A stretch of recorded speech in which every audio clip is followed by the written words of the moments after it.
제9시 기도 시간에 베드로와 요한이 성전에 올라갈새 나면서 못 걷게 된 이를 사람들이 메고 오니 이는 성전에 들어가는 사람들에게 구걸하기 위하여 날마다 미문이라는 성전문에 두는 자라.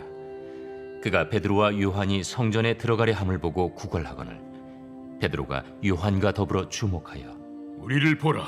그가 그들에게서 무엇을 얻을까 하여 바라보거늘 은과 금은 내게 없거니와 내게 있는 이것을 내게 주노니 나사렛 예수 그리스도의 이름으로 일어나 걸으라.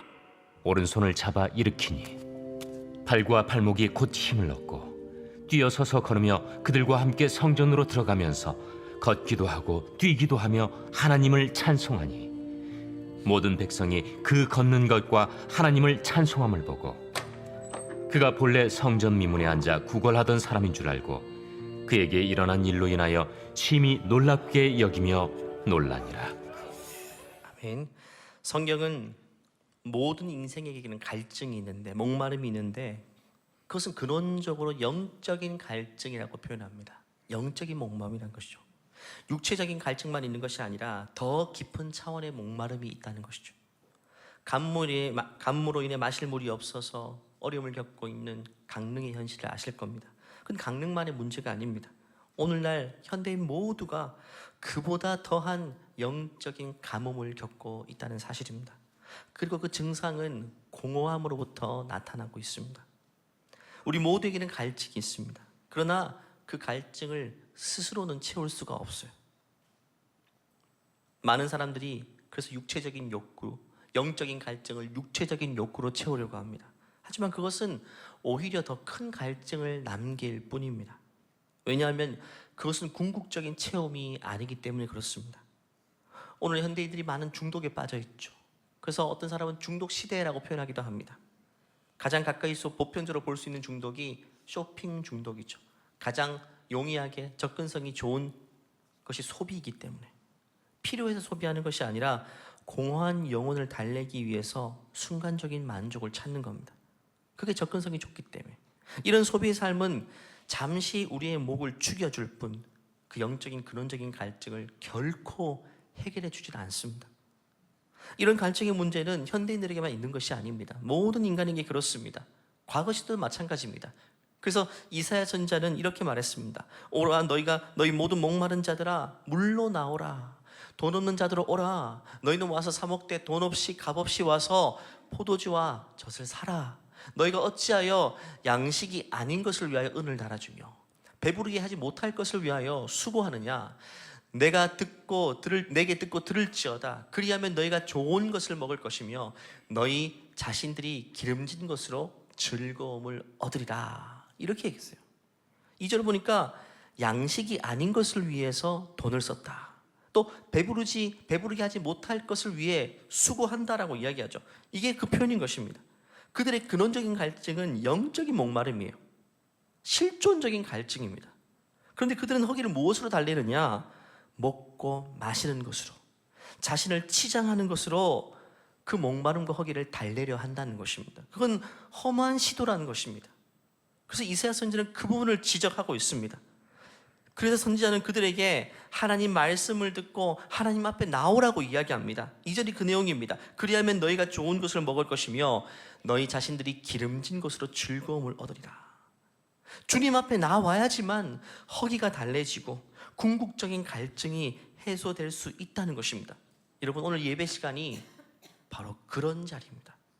오늘 예배 자리를 통해서 하나님께서 우리에게 있는 그 근원적인 갈증의 문제를 말씀을 통해 해결해 주실 줄 믿으시기를 바랍니다. 그렇다면 하나님이 아닌 우리가 타인의 갈증의 문제를 해결해 줄 수가 있을까요? 누군가가 영적인 빈사 상태에 빠져 있습니다. 메마른 인생입니다. 영적으로 거의 죽어가고 있고 목말라 합니다. 그런데 그 영혼의 그런 필요를 우리가 대신해서 채워줄 수 있느냐 하는 것이 오늘 설교의 주제입니다. 하나님만이 채울 수 있다고 했는데 그렇다면 우리 힘으로 할 수 있는 것은 무엇인가 하는 질문이 우리에게 필요한 것이죠. 정답은요, 우리가 할 수 있다는 겁니다. 아니, 하나님은 우리를 통해서 한 영혼의 빈국의 문제를 해결해 주시겠다는 거예요. 근데 사실상 우리도 목마른 자이고 우리도 배고픈 인생인데 누가 누구를 채울 수 있습니까? 맞습니다. 절대로 우리에게 있는 것으로는 누군가를 채울 수 없어요. 우리도 여전히 목마른 자이기 때문에. 그래서 오늘 본문을 보면 그 사실을 너무나도 잘 알고 있었던 베드로와 요한이 한 허기지고 목마른 영혼의 빈궁에 처한 한 영혼을 보고 이렇게 이야기하고 있습니다. 사도행전 3장 6절로 8절까지 말씀이요. 시작. 베드로가 이르되 은과 금은 내게 없거니와 내게 있는 것을 내게 주노니 나사렛 예수 그리스도의 이름으로 일어나 걸으라 하고 오른손을 잡아 일으키니 발과 발목이 곧 힘을 얻고 뛰어 서서 걸으며 그들과 함께 성전으로 들어가면서 걷기도 하고 뛰기도 하며 하나님을 찬송하니. 나면서부터 걷지 못한 장애를 가지게 태어난 한 사람, 그는 구걸하는 인생이 되었습니다. 그에게 베드로와 요한이 뭐라고 이야기합니까? 은과 금은 내게 없거니와 나사렛 예수 그리스도 이름으로 너에게 축복한다고 이야기하죠. 베드로와 요한이 정말 돈이 없어서 그런 걸까요? 아니면 금과 은은 아깝고 비교적 돈이 필요 없는 기도나 해주자 이런 마음으로 그렇게 선포한 걸까요? 그게 아닙니다. 베드로와 요한은요, 구걸하고 있는 한 영혼의 갈증, 근본적인 문제가 무엇인지를 제대로 보았던 것입니다. 그의 인생은 태어날 때부터 걷지 못했습니다. 결국 일하지 못하게 되고 빈궁하게 되고 그 상황 속에 수많은 절망을 통과했을 겁니다. 결국 그의 인생은 여러 곳을 전전하다가 결국 성전 미문 앞에서 구걸하는 인생이 된 것입니다. 이것도 자기 선택이 아니었습니다. 2절을 보니까 남에서 못 걷게 된 이를 사람들이 메고 왔다. 사람들이 대신 매주었대요. 스스로 걸어갈 수 없으니까. 이는 성전에 들어가는 사람들에게 구걸하게 하기 위함이라. 날마다 미문이라는 성전 문에 두는 자라. 성전 미문은요, 사람들이 출입이 잦은 곳이기 때문에 비교적 구걸하기 수월한 곳입니다. 근데 스스로 힘으로 거기까지 갈 수가 없죠. 그래서 그 주위에 좋은 사람들이 그를 날마다 거기까지 옮겨주는 겁니다. 유대교에서는요, 어려운 사람 돕는 선행을 늘 강조하기 때문에 이 착한 사람들이 어려운 형편에 있는 그를 돕기 위해서 수고를 감당해 주는 겁니다. 날마다 미문 앞으로 데려다 주는 거예요. 하지만 여러분, 아무리 좋은 사람이라도 한 사람을 도울 수 있는 것은 딱 여기까지입니다.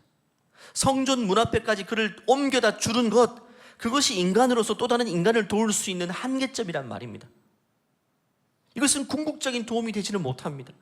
그 선행으로 한 사람이 인간의 실존적인 문제를, 그 갈증을 해결해 줄 수는 없는 것입니다. 그래서 베드로와 요한은 여느 사람들처럼 돈 몇 푼 주는 도움보다 그의 인생의 허기를 궁극적으로 달래줄 완벽한 완전한 해결책을 그에게 주고 있는 것입니다. 그래서 이 미문 앞에서 구걸하고 있는 한 사람을 통해 보여주는 상징적인 메시지가 아주 큽니다. 사도행전 3장 방금 나온 이 사건은요, 베드로와 요한이 성령 충만함을 받아 첫 번째 기적을 일으킨 사건입니다. 이 본문은 우리 모든 그리스도인들이 성령 충만하게 될 때에 다른 사람들에게 어떤 영향을 끼칠 수 있는지를 보여주는 본문입니다. 내가 하나님의 영으로 충만할 때에 누군가에게 어디까지 영향력을 전해줄 수 있는지를 소개하는 본문인 것이죠. 먼저 성경은 세 가지 메시지를 이야기합니다. 첫 번째, 인간의 실상은 마치 구걸하는 존재와 같다는 사실을 보여줍니다. 오늘 나면서부터 걷지 못한 한 사람, 구걸하는 인생은요, 우리 모든 인생의 모습을 보여주는 예표라고 할 수 있습니다. 스스로 설 수 없는 인생이라는 것입니다. 모든 인생이 그러합니다. 그는 지금 성전 문 앞에 앉아 있지만 스스로 성전 안으로 걸어 들어가지 못하고 있습니다. 성전 겉만 맴돌고 있습니다. 종교는 늘 우리 곁에 있지만 실제로 구원 얻을 수 있는 길이 없다는 것을 말해줍니다. 스스로 힘으로 구원 얻을 수 없다는 사실입니다. 이것은 인간의 근원적인 무기력과 무능력을 이야기합니다. 그것이 우리 인생의 실존이라는 거예요. 그래서 두 번째 메시지는요, 그 실존의 문제는 은과 금으로는 절대 해결할 수 없다는 사실이죠. 그가 원하는 것은 비록 동전 몇 푼이었어요. 근데 그에게 진짜 필요한 건 무엇이었냐? 영원한 생명이었다는 거예요. 누가 뜻밖의 큰 돈을 그에게 나누어 주어도 사실 그의 인생은 별반 달라질 바가 없을 겁니다. 여전히 누군가의 도움 없이는 살 수 없는 구걸하는 인생으로 살 수밖에 없어요. 그리고 그는 중요한 것은 여전히 성전 밖을 맴도는 인생으로 살 수밖에 없다는 사실입니다. 물질은 우리 인생의 잠시의 필요를 채워줄 뿐 인생의 근본 문제를 해결해 주지는 못합니다. 그래서 전도서의 저자인 솔로몬은 이렇게 고백했잖아요. 사람의 수고는 다 자기 입을 위함이나, 다들 먹기 위해서 돈 벌지만 아무리 먹어봤자 식욕을 채울 수는 없다는 것입니다. 이것은 그가 뭐 대식가기 때문에 채울 수 없다는 말이 아니라, 이 식욕은 무엇을 말하는가? 영적인 영혼의 갈증, 근원적인 갈증을 채울 수 없다는 것을 말하는 부분입니다. 솔로몬은 다 가진 사람이었어요. 왕궁에서 산의 진비를 날마다 먹었던 사람임에도 불구하고 자기 마음의 근원적인 허기가 전혀 달래지지 못했다는 것을 말합니다.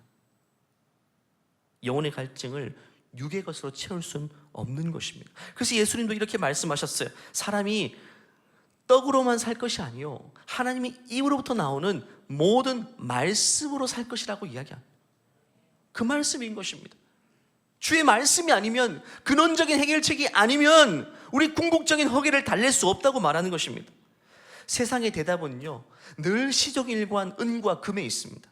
그거 해결된다는 거예요. 은금의 문제이지 다른 것의 문제가 아닌 줄 압니다. 은금만 있으면 다 해결되는 문제인데, 은금이 없어서 내 인생이 여기에 밑바닥에서 힘들어한다고 생각합니다. 그런데 그게 아닙니다, 여러분. 그 문제가 아닙니다. 성경은 오늘 베드로와 요한을 통해서 예수 그리스도의 이름만이 인간의 문제를 궁극적으로 해결해 줄 수 있는 유일한 방법이라고 이야기하는 겁니다. 은금이 부족해서 우리가 이렇게 허기지게 사는 게 아닙니다. 우리 인생에 가장 필요한 우리의 창조주가 되시고 우리를 위해서, 우리를 구원하기 위해 물과 피를 다 쏟으신 예수 그리스도의 이름이 내 안에 없기 때문에 우리는 영적으로 허기진 채 살아갈 수밖에 없는 것이죠. 그분의 이름이 정답입니다. 그래서 세 번째 메시지입니다. 예수님의 이름만이 문제를 근원적으로 해결할 수 있다. 그래서 오늘 베드로와 요한은 그 마음을 가지고 구걸하고 있는 그 형제를 향해서 이렇게 선포해 준 겁니다. 그 마음을 가지고 한번 6절 다시 선포할까요? 시작. 베드로가 이르되 은과 금은 내게 없거니와 내게 있는 이것을 내게 주노니 나사렛 예수 그리스도의 이름으로 일어나 걸으라 하고. 이 한마디가 그에게 궁극적인 회복이 되었습니다. 그 결과 성전 밖에 있던, 성전 곁을 내몰던 그 인생이 이제는 성전 안으로 스스로 걸어 들어갔다고 이야기합니다. 8절 보니까 뛰어 서서 걸으며 그들과 함께 성전으로 들어가면서 걷기도 하고 뛰기도 하며 하나님을 찬송했다. 여기서 8절의 포인트는 뭔가? 걷기도 했다. 걷지 못하는 사람이 걸었다. 뛰지 못하는 사람이 뛰어가기 시작했다. 이게 포인트가 아닙니다. 그들과 함께 성전으로 들어가게 되었다는 거예요.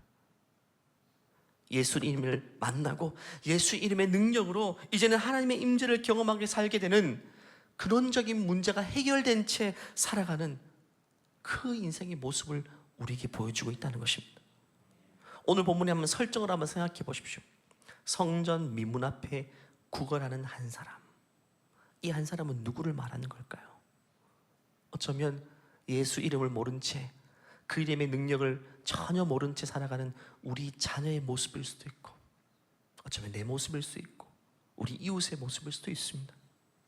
역사가 요세푸스는요, 기록에 따르면 이 문은요, 이 미문이란 문은 높이가 20m, 너비가 10m, 제 뒤에 있는 이 벽보다 훨씬 큰 문인 겁니다.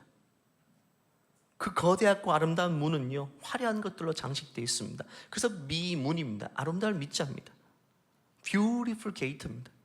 그 앞에 서면 모든 사람이 그 위험에 떨게 되는 엄청나게 화려한 문인 것입니다. 그런데 이 아름다운 문 앞에는요, 이 문의 위험과 아름다움에 전혀 어울리지 않는 한 사람이 그 앞에 앉아 있잖아요.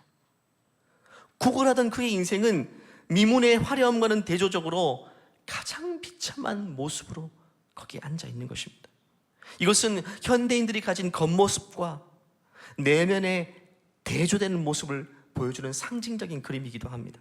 겉으로는 좋은 음식 먹고 좋은 차를 타며 좋은 집에서 좋은 옷을 입고 사는 것처럼 화려해 보이지만, 문제가 없는 것처럼 보이지만, 이 미문과 같은 겉모습이지만 실상은 그 구걸하는 인생의 모습처럼 자신의 문제를 스스로 해결할 수 없는 그 영적인 육적인 비참함이 그 속에 숨어있는 인생의 실존이 바로 우리의 모습이라는 것입니다.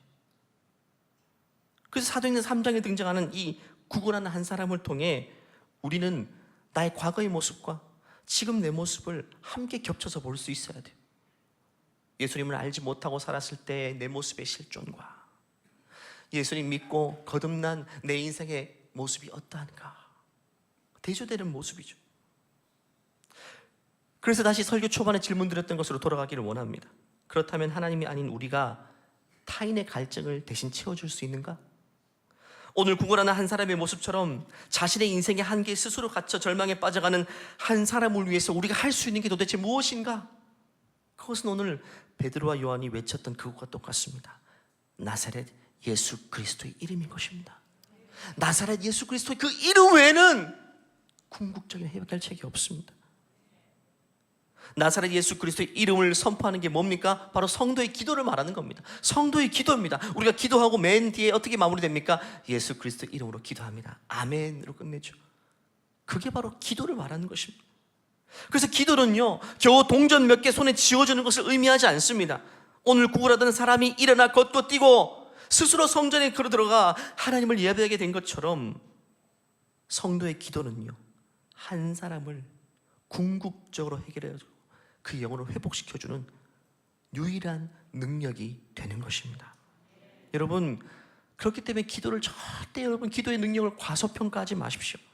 기도는요, 겨우 한 사람의 마음에 위안을 주고 용기를 주고 마음의 평강을 주고 이 정도로 생각해서는 안 됩니다. 여러분, 기도를 통해 하나님은요, 우리 영혼의 문제, 육의 문제, 삶의 모든 필요까지 하나의 패키지로 총체적으로 다 해결해 주고 있어요. 오늘 본문 보십시오. 그 영혼에게 일어났던 변화가 무엇입니까? 첫 번째는 영혼이 살아나게 되죠. 성전에 걸어 들어갔다 하나님을 예배하고 찬송했다라고 이야기하죠. 두 번째, 걷지 못하던 문제도 해결돼요. 육의 문제도 해결되어서 뛰고 걷고 있습니다. 세 번째는요, 스스로 돈을 벌 수 없었는데 이제는 자립해서 돈을 벌고 경제적인 활동을 할 수 있는, 이제는 삶의 영역이 달라지게 되는, 그렇게 되면 어떻게 될까요? 자연스럽게 관계의 문제도 해결되겠죠. 결국 근원적인 문제가 해결되면 나머지 것들은 순차적으로 저절로 해결되는 것입니다. 우리 인생의 근원적인 문제는 주님을 만나야 되는 것이고 예수 그리스도의 이름을 발견해야 되는 것입니다. 그 문제가 우리에게 해결되면 나머지 것들은 저절로 그냥 딸려 들어오는 것입니다. 총체적인 회복을 말합니다. 우리가 한 영혼을 위해 기도한다는 것은 그 한 사람의 영혼의 문제뿐만 아니라 그 영혼이 현재 직면한 삶의 문제 또한 해결해 줄 수 있는 절대적인 도움이 되는 것입니다. 그렇기 때문에 여기 부모님들 많이 앉아 계시죠. 부모로서 사랑하는 자녀에게 줄 수 있는 최고의 선물이 뭘까요? 바로 부모의 기도입니다. 자녀의 이름을 부르며 하나님께 자녀를 올려드리며 기도하는 그 자리, 그것이 자녀에게 줄 수 있는 최고의 선물입니다. 자녀에게 뭘 선물해야 됩니까? 동전 몇 푼을 던져줘야 됩니까? 아니면 나사렛 예수 그리스도의 이름을 선포해야 됩니까? 그건 비교가 되지 않습니다. 그런데 우리는 동전 몇 푼 더 지어지고 더 풍요롭고 더 안정된 생활을 영위하기 위해서 자녀에게 안간힘을 쏟습니다. 더 몇 푼 더 얹어주는 것이 부모로서의 소명이라고 생각하고, 그건 다 헛것입니다. 여러분, 다 허무함으로 끝나게 될 것입니다. 우리는 궁극적인 것을 자녀의 인생에 쥐어줘야 되는 것입니다. 그게 부모의 기도입니다. 아내가 남편에게 해줄 수 있는 최고의 선물이 뭘까요? 그것 역시 아내의 기도입니다. 기도. 남편의 이름을 부르며 눈물의 기도로 호소한다면 하나님은 남편의 영혼의 문제뿐만 아니라 남편의 삶의 문제 또한 개입하시고 역사하셔서 해결해 주실 줄 믿으시기를 바랍니다. 결국 기도이고요, 아니 기도가 전부입니다. 여러분이 지금 자녀를 위해 기도하고 있다면 여러분이 줄 수 있는 모든 것을 다 주고 있는 것이고, 기도하지 않고 있다면 자녀에게 아무것도 안 주고 있는 것과 똑같습니다. 그 성경은요, 부모가 되었으면 자녀를 위해 기도하는 사명이 최우선적인 사명이라고 이야기합니다. 세상에 가치 있는 일들이 많죠. 경찰관들은 치안을 담당하고 공공의 유익을 위해서 얼마나 수고합니까? 소방관들도 불을 끄고 자기의 생명을 바쳐서 공공의 유익을 위해서 귀한 헌신을 합니다. 정말 귀한 분들이죠. 하지만 여러분, 이것과는 비교가 되지 않는 최고의 헌신과 최고의 가치 있는 사역이 뭘까요? 오늘 중보기도팀이 수료한 것처럼 누군가를 위해서 기도하는 사역입니다. 여러분, 누군가를 위해서 마치 그의 일이 내일인 것처럼 똑같은 마음으로 눈물의 기도를 올려주는 이 중보기도팀의 사역이 그 어느 때보다 우리에게 필요한 것입니다. 이분들의 삶이, 이분들의 사역 관신이 얼마나 가치 있고 소중한지 모릅니다. 여러분, 이처럼 부모는 자녀를 위해 기도하는 것이 타협할 수 없는 절대적인 사명입니다. 경찰을 치안을 지키고 소방관을 불을 끄는 것이 사명인 것처럼 말입니다. 경찰이 도둑은 잡지 않고 제복만 그럴싸하게 입고 있어요. 그게 경찰입니까? 소방관이 지금 불이 났는데 불은 끄지 않고 사람들을 위로만 하고 있네요. 위로는 상담가 가는 일이지 소방관은 불 끄는 역할을 감당해야 됩니다. 부모가 자녀를 위해 해야 될 일이 그렇게 많겠지만 우선적으로 우리에게 부여된 사명은 뭔가? 자녀를 주셨다면 자녀를 위해서 일평생 기도하는 것이 부모로서 가진 첫 번째 사명인 것입니다.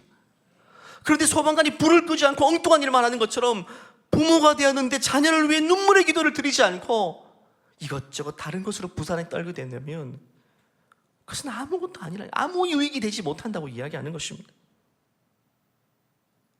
부모가 할 일 많겠지만 자녀의 영혼을 떠안고 기도하는 것보다 더 중요한 것은 없다.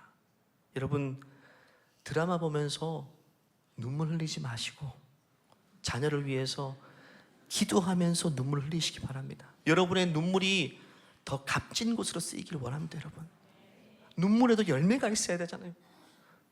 드라마 보면서 흘리는 눈물은 삶의 변화를 주지 못해요. 하지만 내가 기도하면서 자녀를 위해서 흘린 눈물은 그 눈물은 눈물로 끝나지 않습니다. 자녀 인생 가운데 어떤 일이 일어나는지 한번 보십시오. 여러분, 하나하나 디테일하게 자녀들에게 잔소리하지 말고 아주 하나하나 디테일하게 기도하는 자리를 통해서 하나님께 기도하시길 바랍니다. 그것이 바로 부모에게 준 사명인 것입니다.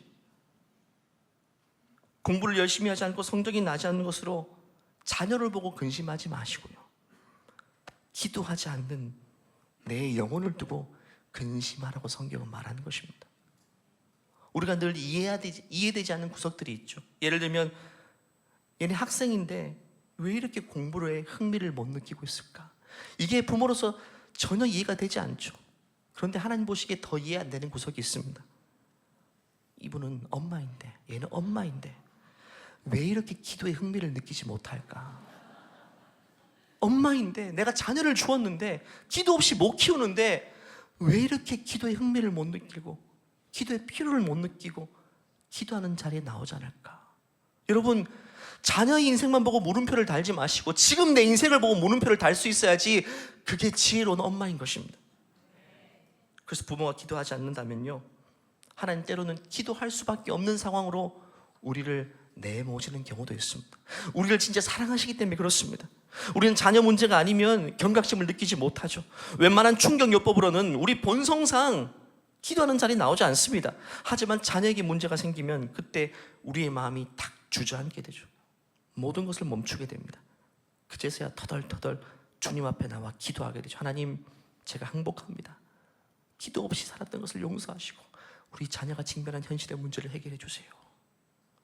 그 전까지는 아무리 교회가 기도하자고 노래 불러도 기도만이 해답이라고 해도 아랑곳하지 않습니다. 하지만 자녀 인생에 문제가 생기면 달라질걸요. 여러분, 문제가 생겨야지 주님 앞에 나옵니까? 하나님 그런 식으로 우리에게 계속 하셔야 됩니까?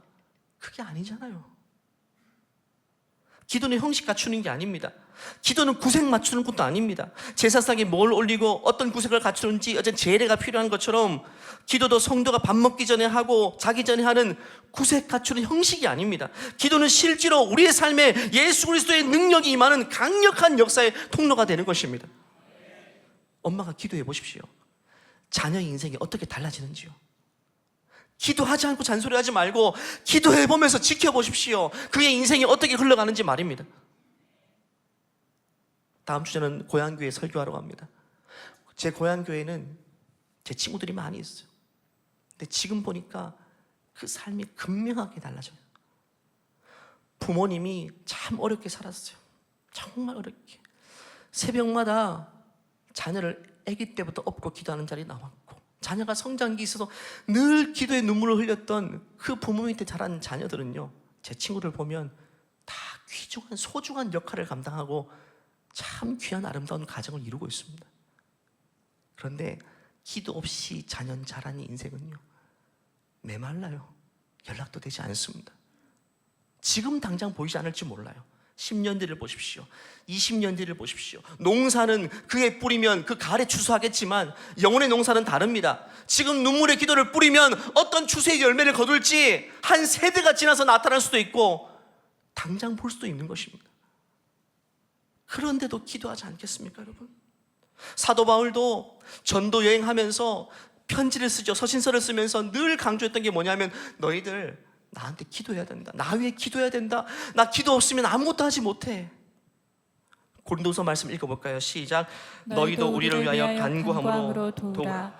이는 우리가 많은 사람의 기도로 얻은 은사로 말미암아 많은 사람이 우리를 위하여 감사하게 하려 함이라. 데살로니가전서도 마찬가지입니다. 형제들아 우리를 위해 기도하라. 기도를 늘 강조하고 있습니다. 바울은 이처럼 가는 곳마다 디테일하게 기도를 부탁하고 기도 요청을 합니다. 왜?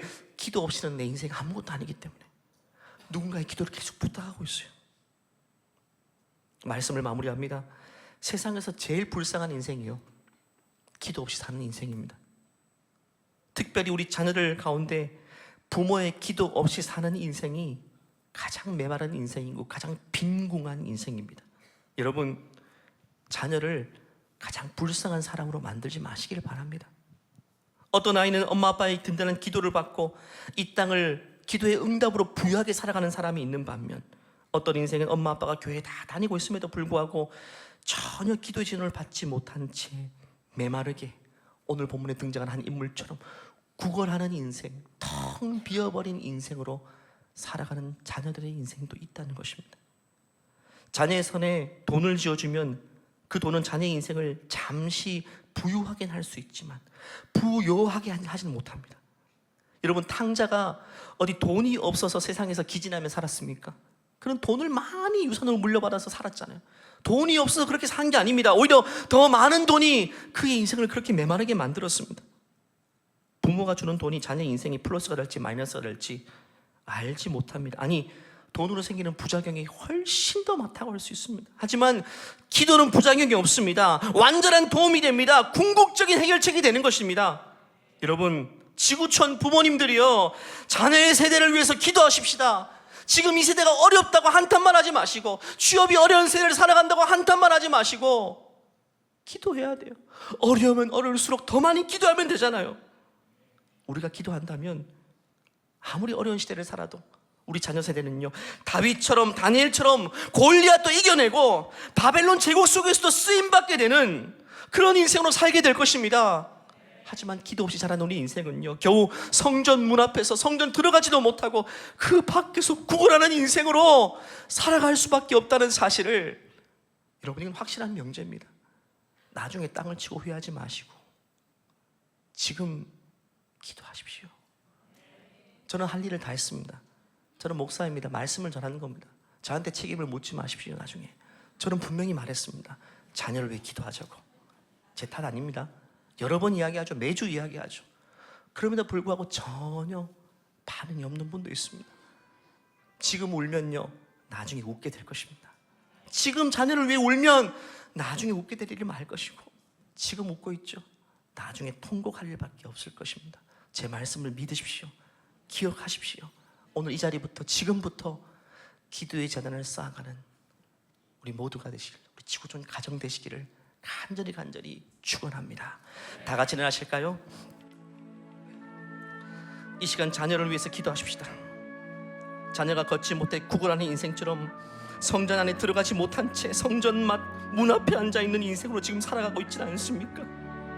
예수 이름으로 자녀를 이 시간 축복해 주길 바랍니다.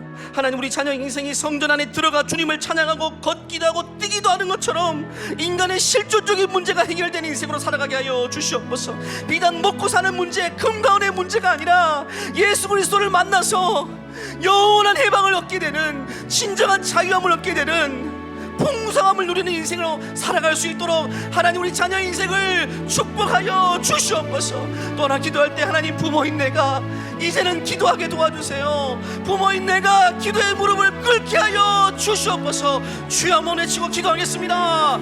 주여, 하나님 아버지, 오늘 말씀을 통해 기도하는 자리로 우리를 도전해 주심을 감사합니다. 기도하는 자리로 불러주신 것을 감사합니다. 기도 없이 메말랐던 삶을 돌아보게 도와주시고, 기도 없이 은과 금으로만 살았던 내 모습을 후회합니다. 하나님 아버지, 예수 그리스도의 이름으로 하나님 자녀의 인생을 다음 세대를 축복하는 우리 모두가 되게 도와주시고, 자녀들의 인생과 손주들의 인생을 기도로 축복하는 하나님 아버지, 가장 좋은 것을 물려주는 복된 세대가 설 수 있도록 아버지 도와주시고, 아버지 내베풀어 주시고 역사해 주시옵소서.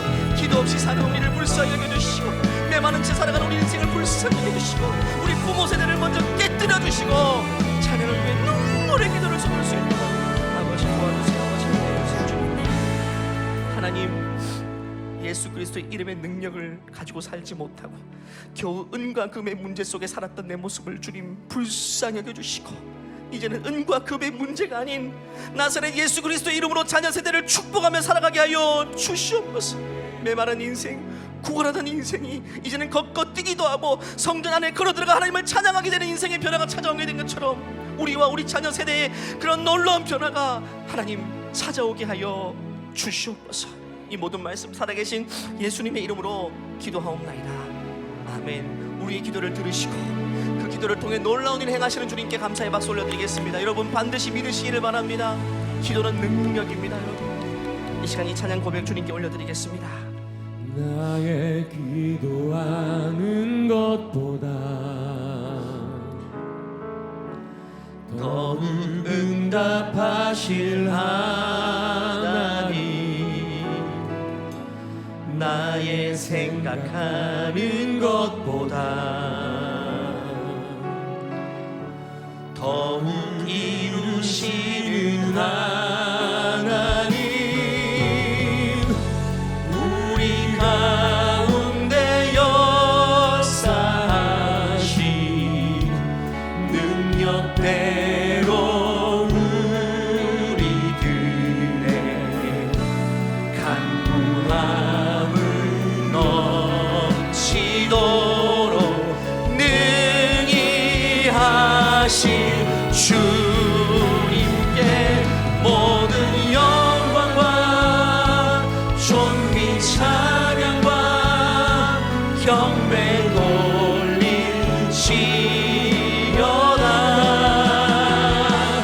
모든 영광과 존귀 찬양과 경배 돌릴지어다.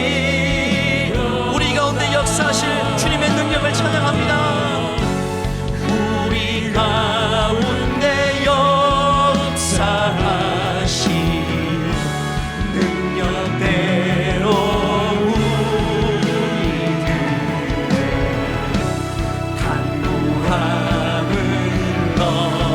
넘치도록 능히 우리 두 손 들고 주님을 찬양합니다. 모든 영광 받아주시옵소서. 모든 영광과 존귀 찬양과 경배 돌릴지어다. 모든 영광과 존귀 찬양과 경배 돌릴지어다. 우리의 기도를 들으시고 넘치도록 응답하실 주님을 찬양합니다. 우리의 기도를 통해 놀랍게 가실 주님을 찬양합니다.